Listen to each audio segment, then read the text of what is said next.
Elon Musk की कहानी असफलताओं, संघर्षों और अंततः अपार सफलता की मिसाल है।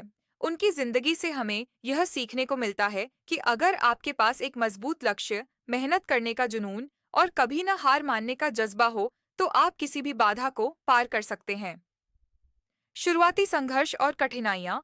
एलोन मस्क का जन्म 28 जून 1971 को दक्षिण अफ्रीका में हुआ था। बचपन में वे काफी शर्मीले और किताबों में खोए रहने वाले बच्चे थे।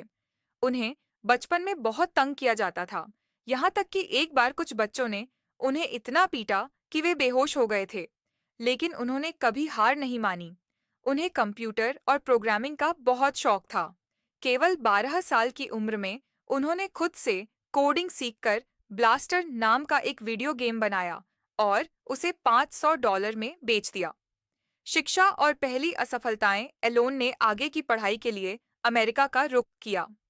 उन्होंने यूनिवर्सिटी ऑफ पेंसिल्वेनिया से भौतिकी और अर्थशास्त्र में डिग्री ली। फिर वे स्टैनफोर्ड यूनिवर्सिटी में पीएचडी करने गए। लेकिन 2 दिन बाद ही उन्होंने पढ़ाई छोड़ दी और बिजनेस शुरू करने का फैसला किया।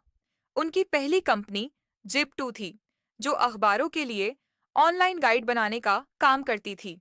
लेकिन शुरुआती दिनों में वे एक छोटे से ऑफिस में रहते थे, जहां न तो ज्यादा सुविधाएं थीं और न ही अच्छी नींद मिलती थी। लेकिन उन्होंने हार नहीं मानी। बाद में उन्होंने इसे कॉम्पैक को $307 मिलियन में बेच दिया। पेपाल और फिर असफलता से सीखने का दौर। जिप2 की सफलता के बाद उन्होंने एक्सकॉम नामक एक ऑनलाइन बैंकिंग कंपनी शुरू की, जो आगे चलकर पेपाल बनी। लेकिन शुरुआत में इस कंपनी को भी बहुत संघर्ष करना पड़ा। कई निवेशकों को उनका आइडिया पसंद नहीं आया। फिर भी एलोन ने मेहनत जारी रखी। बाद में पेपाल को ईबे ने $1.5 बिलियन में खरीद लिया।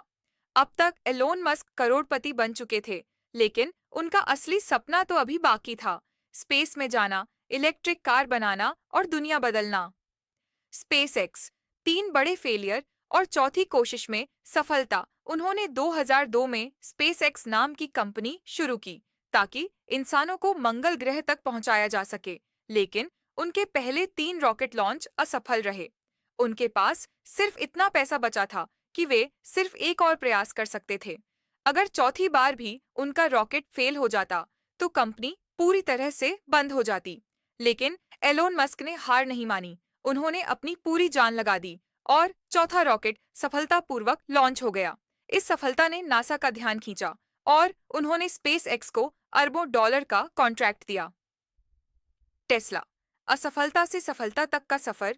स्पेसएक्स के साथ साथ एलोन ने टेस्ला नाम की इलेक्ट्रिक कार कंपनी में भी निवेश किया। शुरुआती दिनों में टेस्ला को बहुत कठिनाइयों का सामना करना पड़ा। कार की बैटरी बार बार खराब हो जाती थी, उत्पादन में देरी हो रही थी और कंपनी दिवालिया होने के कगार पर थी। लेकिन एलोन ने कभी हार नहीं मानी। उन्होंने अपनी पूरी संपत्ति टेस्ला को बचाने में लगा दी। कई सालों की मेहनत के बाद टेस्ला ने पहली इलेक्ट्रिक कार लॉन्च की, जो लोगों को बहुत पसंद आई। आज टेस्ला दुनिया की सबसे मूल्यवान ऑटोमोबाइल कंपनियों में से एक है। प्रेरणा, हार मत मानो। एलोन मस्क की कहानी हमें यह सिखाती है कि असफलता सिर्फ एक सबक होती है, हार नहीं। अगर आपके सपने बड़े हैं और आप उनके लिए पूरी मेहनत करने को तैयार हैं, तो कोई भी मुश्किल आपको रोक नहीं सकती। उन्होंने स्पेसएक्स, टेस्ला, न्यूरालिंक और द बोरिंग कंपनी जैसी कई कंपनियां खड़ी की और दुनिया को यह दिखाया कि अगर इंसान ठान ले, तो कुछ भी असंभव नहीं है।